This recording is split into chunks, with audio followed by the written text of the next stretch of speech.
with John Gary months ago about his book, The It Factor. And someone had said, like commented, because John and I talked about how you don't need to use anatomical positions when you teach anatomical words, and this person is being told they have to at their work. And so I'm going to address it in just a moment. First, I just want to say we've been home for a week from our tour, and we are working hard on our winter tour, and we're working really hard on Uplift, my teacher training program, where we're going to have cohorts starting next year, including in Las Vegas and some other cities. I've had some epic educators apply. We'll be onboarding them this fall. Those of you who are on the wait list for the teacher training program will hear about those cities in October. So you'll want to go to xxll.co/UWS to get on that wait list. This is for people who want to become a Pilates instructor. People have done some Pilates trainings, but not a full comprehensive. But maybe you have done a comprehensive and you would like to bridge in, and you don't want to wait for an Elevate, or you would like to do something more in person. Our educators are all people who've been trained and approved by me. So I'm really, really excited for the experience you're going to have. So it's xxll.co/UWS. If you're watching this and you're already a teacher, if you have someone who's interested, please send them that link. We will be updating that waitlist every month with where new cohorts are starting and locations, if there's remote learning options, things like that. So it's something I'm really, really proud of. And today we're wrapping up the reformer education with those who are in my training right now. They're just doing such an epic job. I'm so proud of them. So I love this question about the anatomical cueing, because I think it's really important. There are places that insist you must tell people anatomical cueing when you teach.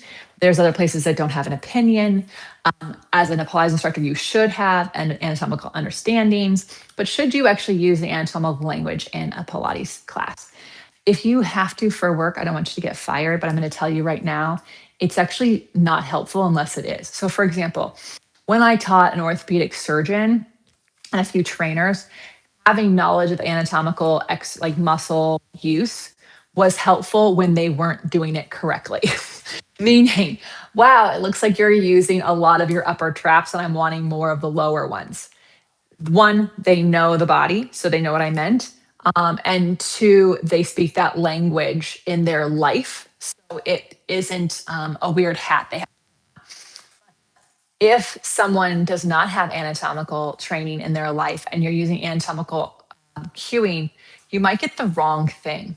Meaning, you could be telling someone to use their glutes and they're thinking only about squeezing their butt, right? When actually we want them to hug everything in. So I'm not really a big fan of anatomical muscle cueing in a class because, first of all, every exercise is for the whole body. The entire body should be working. Second, it's incredibly important that people don't get over fixated on one thing because they tend to overthink. And if you've read Contrology Handbook by Sandy Shimoda, you'll know that overthinking is really not helpful when you're doing Pilates. Oftentimes, if people are trying to feel something, then they start to overthink and they slow down. Slow down creates tension. Then tension gets confused for connection. But tension in one area, okay, now you've got their internal obliques on, great, but what happened to their inner thigh? So we lose that. So oftentimes when we go into anatomical cueing, if people even know what we're talking about, they tend to overdo it, and then we lose out on the rest of the whole body. So remember, Pilates is here to never overwork any area of the body or underwork. I was teaching my fast workshop and I was telling people who were having a hard time feeling a specific area of their body, I said, I can tell it's working, but you can't feel it because that part of your brain and your body haven't talked for a really long time. So now if I'm telling you should be feeling it here in your, in internal hamstring, your medial hamstring, excuse me, if that muscle in your brain haven't talked for a long time, then you're going to be over fixated and think you're not doing it right. And a lot of times they end up losing clients because they feel like they're not good enough. So I'm just not a fan of anatomical cueing unless it's necessary, because what I really want people to understand is it's the full body. Their whole body needs to be working in these exercises so that they can coordinate everything. We are not an ab-centric exercise modality. We are a body-focused modality. It's functional fitness.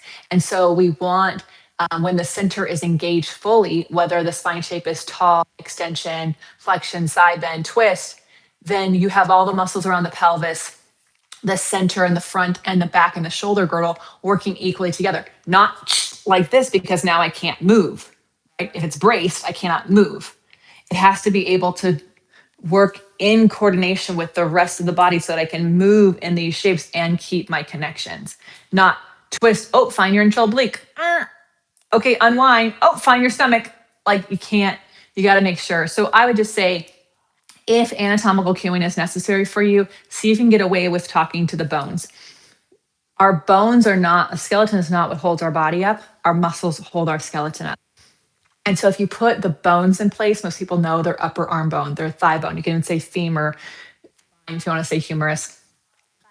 If you talk to the bones, then the muscles that are connected to that bone will turn on just to put the bone in that place. So for example, when I'm teaching someone swan prep, yes, I want the lower abdominals to work. Yes, I want their hamstrings and the muscles around their lower seat to turn on. But if I tell them all those muscles have to work, now they're weirdly focused on that. They can't think of how to do the exercise. But if instead I have them elevate their knees and make their pubic bone heavy and their hip points light, all of a sudden all the muscles that I want to turn on will. And this is something I'm really focused on in teaching people who are in my Uplift program or in my Elevate program. You can reach out to our team or comment below if you want to know which one is the best one for you. We have a quiz for that. So here we go. Suggestions like holding a grape in your armpit hits people much better than telling someone to do this something with their lats. Yeah, and Shields, I was taught a lot of this stuff. I was taught a lot about like using visual options. I've just never held a grape in my armpit. So then you have to understand that like with different learners, they can start to get hyper focused on what is a grape in their armpit. Or for example, I have a lot of mobility in my neck. And so I was always told to like hold a peach between my chin and my chest. Well, guess what I did? I created tension to imaginary hold a peach. What they really meant was just create space, but that's not how I interpreted it. And so maybe it's my ADHD. You know, I take things a little more literally. I like things direct. I try to really, I taught this in OPC's mat class for September. I try to be very clear, like what is heavy in this position? What's light? What bones are heavy? What bones are light? Because that, again, is going to turn those muscles on and really allow for us to get what we want. If I have people who are learners like that, Shields, and that does work for you, when I learn that about them, then I can absolutely say that. Or if they tell me, oh, it's like you want me to hold, it's like holding a baby. Yes. And then I will use those cues for them. I tend to use cues for clients where the clients gave me the cue. I had this client who really could not remember the roll up and then how to roll up. They kept sitting up like a vampire. And he was a movie buff. And I was like, okay, so you are coming up like a vampire in a coffin. And I need you to like dive into your legs and then roll down. And he's like, oh, it's like rolling a paper towel roll up and down. And that's what that exercise became for him. And yeah, teachers, that's hard. You have a lot of clients and you have to remember all these different things. We have to just remember that Pilates is not one size fits all, nor can our teaching be. And that is why like this emphasis out there in the world where you have to just have the best cue for everything isn't going to serve you very much, because the best cue is the one they need in that moment. So I've said this before on this channel, like I can teach a class and then I could have 5 people go, oh my God, when you said this, it like hit me. I felt everything. And I could have 10 people go, what the fuck was she talking about? You know, so I do think that like as teachers, we have to make sure that we are allowing ourselves enough time when we teach to be present enough to talk to what people need to do versus telling them where to be doing it. Like do this from your erector spinae. You know, it's like, no, like lift your hip points up, make your pubic bone heavy, and then pull your heart forward. Made their head do that. Okay, interesting. So this time, instead of creating wrinkles in the back of your neck, can you look like just in front of your mat when you do it? We'll go, oh, wow, that really worked. That's because it worked that day for them. I said the exact same thing and I memorized that and go, instead of saying this, I'm going to say this.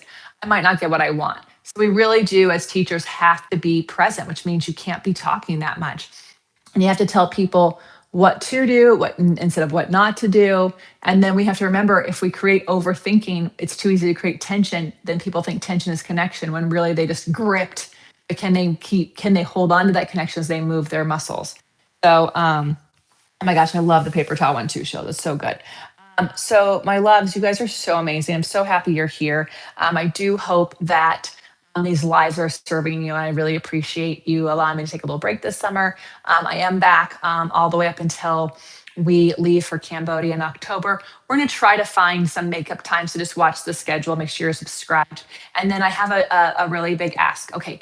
So, we hit 49,275 subscribers on this channel yesterday. And I know all of you are already subscribed, so thank you so much. If you have any friends who love Pilates, whether they're a client or a teacher, if you wouldn't mind, it's free to subscribe.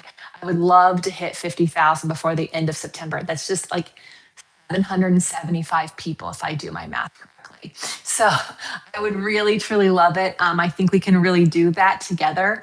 And I'm talking with a really cool person to help ideate the topics for next year. So please, if there's topics you'd like us to address, whether it's a live or in long form, drop a comment. You can just say topic idea. You don't have to find the right video for it to go on.